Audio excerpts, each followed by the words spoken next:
Okay, well, I want to welcome everybody for coming today. I know that we are all of like minds in here today, and I hope the information you're going to receive you will continuously spread around. Uh, I know for myself, for a long time working with Robert, it was difficult because I didn't know who to talk to without upsetting somebody. But that is, as good Christian people, you feel that. And one day, I met Robert working for the Trump team. Come in, dear, come in. There she is. You know, pretty lady. Have a seat. Huh? Anyhow, we got to talking about politics, and lo and behold, it just developed into a friendship that I realized that Robert had more intelligence in his little finger about what was what was going on politically than I'd ever known. And we talked for a couple of years at least, thinking about doing something like this. And actually our goal is not to do anything but let people know who you're voting for. There's too much propaganda, too many lies, too many insinuations going around in every election anymore. We've seen it in our presidential election, we've seen it in our local elections. If you read the blueprint, you will see how far down the ladder they go. But my involvement with Robert has been the fact that I didn't go to war for this country to see it fall apart. And that's what we need people to do, to stand up for our country and get back to our roots. And that's why I'm here, and I'm hoping that that's why you're here. And anything and everything you hear, share. We have to share. We have to get the word out. We're not going to call names. We're not going to tell you who to vote for or nothing else. We're just going to give you information. Truthful information. And that's what Robert has been collecting for the last 10 years. It really, it tears at my heartstrings to see how far people have gone to destroy this country. China, CCP,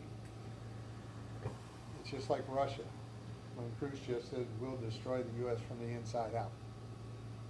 We don't have to beat them at war.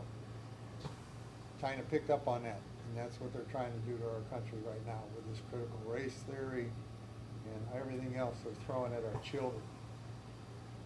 I mean, just look at what Hitler did. He didn't start off with the big shots. He started off with the schools. Pictures of marching teenagers and grade school kids, all brainwashed to think that he was right and everybody else was wrong. That's what they're doing to our schools now. And the only people that can stop it is us. We still hold the vote. And we have to make sure that we got people that's going to do the same thing. And I know they will if they know the truth. So, right now I'm done blowing my horn. And this is Robert Kinney. He will give you the scoop, and we will have some question and answer periods so that you can, if things come to mind, please jot it down, and things here to look at. Right.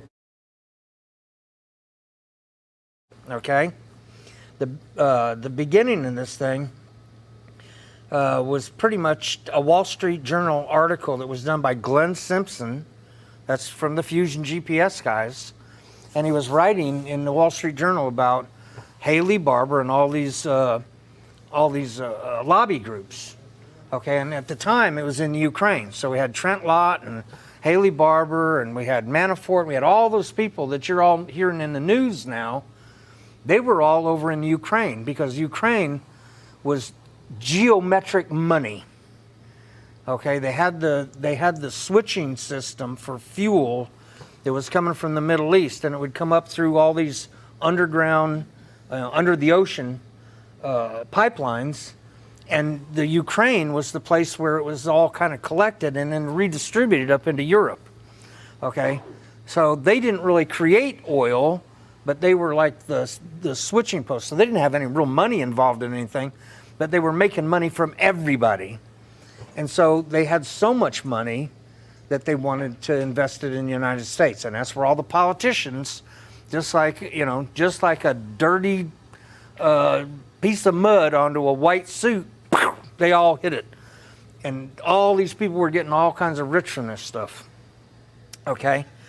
Trent Lott and Barber were in there. Barber and his group had been working as just regular lobbyists for a long time. But this was kind of a ramp up. This is where there was just so much money. Okay, well, when they were all together, they all were starting to hang out with each other because there's nowhere else to go. They're all English speaking, so they all end up in the same hotels, and they all end up partnering up with each other. And as you're going to see, as this thing develops, all these players that started in the Ukraine are all the people that are in power now, and everything's going back to the Ukraine. Now, it started again when Biden got into office. Remember, he closed the Keystone Pipeline, okay? And it was like, well, that's pretty bizarre. We're all this energy independent with Trump, and all of a sudden they're just shutting everything down. This week, they also shut down the pipeline in Pennsylvania. Okay, they're literally taking all of our energy independence away. All right, the way that this thing is going to develop now, as I'm going to show you, is that you're going to start to see all these kind of names. They're just going to be all over the place, and the ones that are supposed to be over here, the Democrats and the Republicans, as all this stuff weaves together, they're all in the same group. So we have Soros and Gates and all these other people that are funding and orchestrating all this stuff. Now we're seeing the end result of it, where everything's coming apart. Our whole country's coming apart. We literally had an education group designate the parents as domestic terrorists this week, because they were telling, we don't want Black Lives Matter, we don't want critical race, we don't want any of that stuff. And so instead of going, oh yeah, let's all talk, they went, oh, you're all a bunch of domestic terrorists, you're a bunch of Republicans, a bunch of white supremacists kind of stuff. And it doesn't matter what color you are. You can be a white supremacist if you're black. It's the most amazing thing. Okay, so we're going to start with, this is what's starting with Barber, because we got to kind of concentrate on Mississippi. Remember, we can't fix everything until we fix us. We've got 6 people that we have in the, there we go. We have 6 people. Hey, buddy. Hey. This is my buddy, Chris Marble, by the way. We have 6 people that are in our legislature. We have Cindy Hyde-Smith, and we have Roger Wicker, and we have Palazzo, and all these other guys that are in there. But you notice that they seldom vote for anything that we want. Now we also have Tate Reeves and all these other guys, and they're not voting for what we want. Okay, but they're all getting rich. Okay, so this is a place called Cause of Action, Advocates for Government Accountability. And we had a thing called Green Tech Automotive. Do you all know what Green Tech Automotive was? Raise your hand if you know what Green Tech was. 1, 2, okay, hardly anybody does. I'm going to give you a small overview. Terry McAuliffe, okay, who was the head of the DNC, the Democratic National Committee, was working with Haley Barber. And he was going to bring this smart car company into Mississippi. Okay, so we were going to finance it. That was our state money that was going to go and finance this thing. It was about $90 million. All right, so the people who ended up in that situation, that whole company, was Terry McAuliffe, who's now the governor of Virginia, or running again for the governor of Virginia. At the time was the head of the DNC. we had a guy named Rick Wade, and he was the Chinese commerce czar for Obama. Came out of when Obama ran for office, he was part of his little group. Then we had Yahweh. Okay, Yahweh was, of course, the people that are trying to steal all of our intellectual stuff. And what was the interesting part about this is that they went into green tech. So we gave the Chinese at this thing the ability to get into our automotive type technology, but the companies that develop that, in other words, they're partners of this, so they get to have the intellectual knowledge of how we do computerized, automobile type stuff. But that also expands out into other areas, so they get a seat at the table with that. Okay, so we had Bill Clinton and we had Hillary Clinton that were involved in it also. All right. Now, there's another piece of this. Our tax dollars created the company. Okay? We were a partner in this because we were financing it. But what these other people, all these people in this little conglomeration were doing was they were putting together a scheme to funnel money. And Hillary Clinton's brother, Tony Rodham, opened a place on the coast called Gulf Coast Funds Management. And Gulf Coast Funds Management sold elite green cards. So we were literally selling elite green cards to anybody. If you couldn't get in through New York or California, if you were like a bad guy, like a drug dealer, a terrorist, Chinese national, somebody from the Middle East, Venezuela, you could come through Mississippi and Louisiana and just kind of sneak up in here and get literally a green card that gave you a fast track to becoming a citizen. You had to buy in at a minimum of $500,000 into this. They made $141 million on that. Plus they made grants, federal grants for all this business stuff that they were doing. And this thing went just so far and then it fell apart. And they didn't salvage it up. In other words, when you break up a company, because I've done that, okay, when you break up a company, you sell off everything, okay, and you recover whatever you can to pay back, bankruptcy court or whoever holds the, the asset stuff. Okay, so this is how this thing ended up. We have an overview of this by these guys, and this was a Mark Levin. This was a Mark Levin deal where he was running this at the time. He's no longer involved with Cause of Action. And I got to talk to them. They're really cool guys. So the summaries on this, there's a couple things that I want you to see. Okay, Charles Wang was involved with Terry McAuliffe. So that's another Chinese guy. And there's another, and as Green Tech chairman, Haley Barbour McAuliffe have cited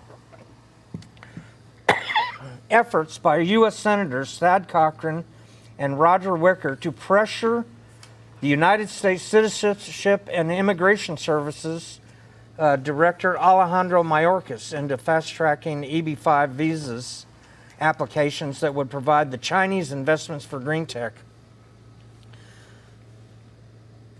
Does everybody remember who Alejandro Mayorkas is? Right. That's the guy who's opened up the border and is in charge right now of letting all these people come through our border unchecked. Say something in? Yeah, just trying to. You want a volume check? Yeah. Okay. You guys hear that a little better? Is it up? Is that better? It's not on. Okay. All right. I'll figure it out. Carry on. Okay. I'm really loud normally, so people normally can hear me.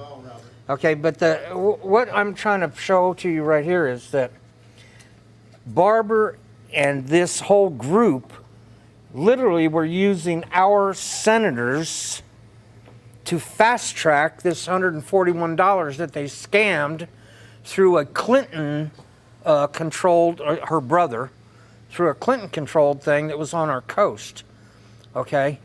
obviously, if we had any idea that this was happening in our legislature, they probably would have had a real bad time getting that through the legislature. There's another guy that's involved in this that's going to be hard, is Vinod Kasala. Okay, thank you, buddy. Vinod Kasala is the co-founder of Sun Microsystems. Okay, Don't use the mic. too loud? Yeah, because he's got you set. So just put it away. Oh, this one. Yeah. Put this away? Yeah. Gotcha. Is that better? Okay. So, Vinod Kasala was the co-founder of Sun Microsystems. And Vinod Kasala is the guy who we're going to be able to connect up with. Do we need to turn it off? Yeah. Okay. Vinod Kasala is the guy that we're going to need to connect up with Gates and Soros and all these other people. Okay. This thing right here is what we're getting to find out here is that all of these people that were involved in this were all doing a criminal activity that was supported by our legislature. Now, the guys in the legislature had no idea because I just asked y'all about some of these people and none of y'all know. And that's where we're going to try and go. We're going to try and go to where we're creating local groups with their own researchers so that you can start to find out what you're voting for. Because if you all drove a long way to be here. You are all the top tier of people who understand what's happening in politics, and yet you know none of these people. You know none of this stuff is happening. And so how could a regular voter do that? How could they not just pull the R, because that's what we do. We're Republicans. We pull the R. We don't pull the D. Well, we're pulling this stupid thing into oblivion. We're literally giving our country away to people that are stealing it from us. Okay? Alejandro Mayorkas is a really bad guy. He's been involved in a lot of different stuff. And let me see. Okay, here's the overview of McAuliffe. Okay, done by ABC News. There's our happy guys right there. There's Mr. Terry McAuliffe, who at the time was DNC head. He's now who's a governor, ex-governor. He's running for governor again. And, of course, there's our happy guy, Mr. Barber. All right, what this article is going to tell us is it's an overview of what I'm telling you. Okay, the Securities and Exchange Commission, all kinds of people, okay, are involved in this deal. And there's one other person I want to put in because that just happened recently. There is a lady named Meng Wanzhou. Okay, she's Chinese. She's the daughter of the guy that owns Yahweh. And if you remember, a couple years ago, she was busted in Canada. Does anybody remember that? You remember that? Okay. Biden just let her loose this week. This is all, everything that you see comes back to Mississippi because Mississippi is a real power player that we would never, nobody would ever think that that's the case. But they own Mississippi. They can do anything that they want. They own all the politicians. They own all of the ability to do business. And they're running all kinds of stuff in here. And we have no idea. And that's what's in this kind of stuff, okay? Let's see if I can, like I said, it's really hard for me to go through these, and that's why I want to send them to you. So, okay, here it is. Then there's Gulf Coast Funds Management, which assists green tech in gaining investments and helping investors obtain visas. It is held by President and CEO Tony Rodham, brother of former Secretary of State Hillary Clinton. Gulf Coast established itself as an approved regional center in Mississippi because they had the heavy guns that put it in here, and was an approved and for attracting foreign investments in exchange for EB-5 visas. It solicits those investments for green tech and seeks approval for those who invest over $500,000. Gulf Coast shares an office address with Green Tech in McLean, Virginia. Okay? And like I said, I'm gonna go over this stuff because I want to go as fast as I can to give you as much as I can. You're gonna get all this, and you can read it yourself. Okay. So the next thing that happens is, as we go through these things, the grants and all that kind of stuff, they just keep making money. Okay, but we ended up paying when the company lost money. We didn't get a break on the $80 million that we invested. And see, when you do this on paper, there's another little fun thing that happens too. They tell you that we spent 75 or 80, you know.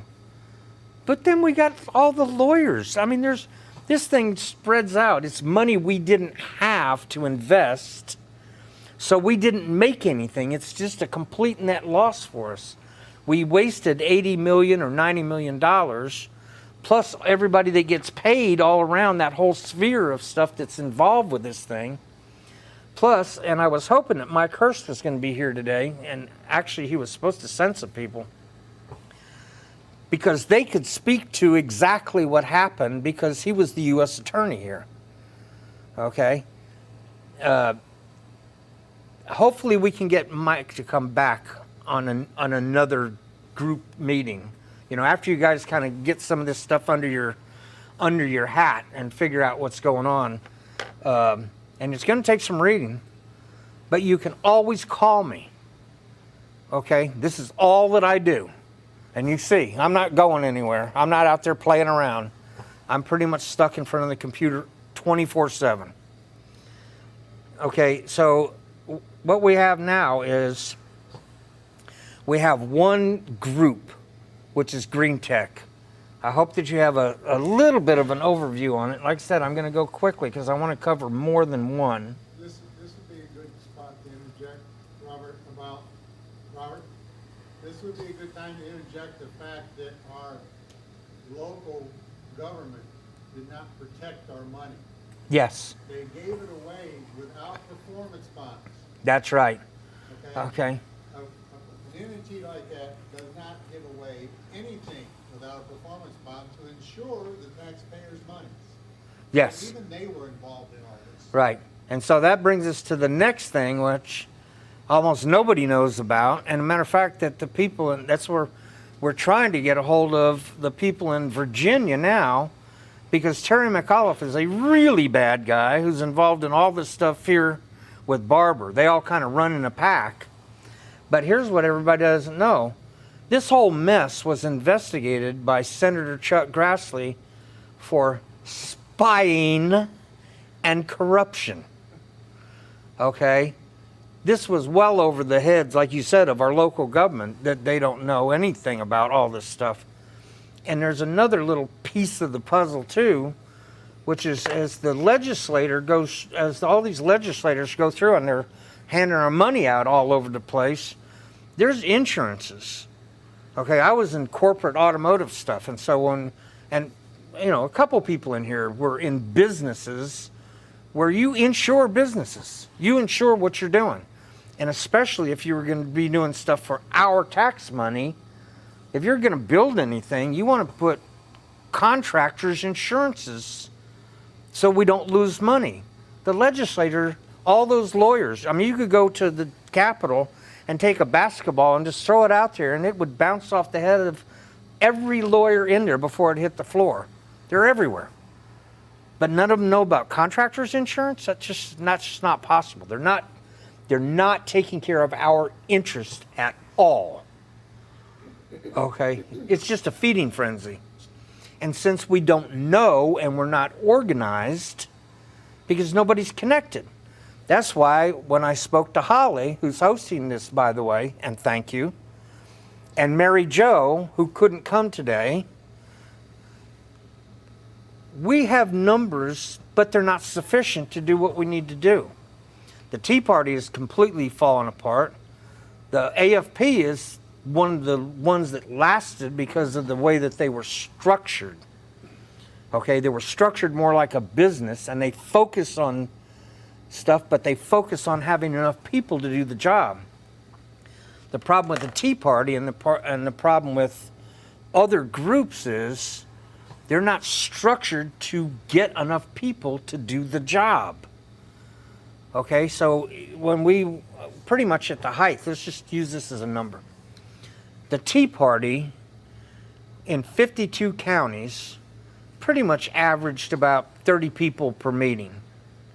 Okay, that's about 3,200 people, 3,600 people. Okay. The last, when we did, when we did Phil Bryant's election, 550,000 people voted for Phil Bryant. Just for Phil Bryant, not the other guy. Okay? So we got 3,600 people talking to 500,000 people.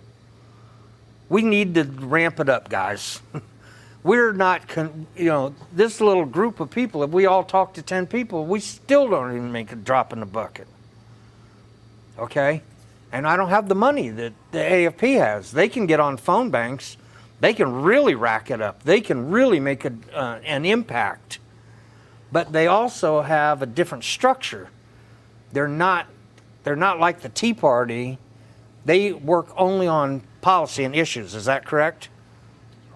Okay.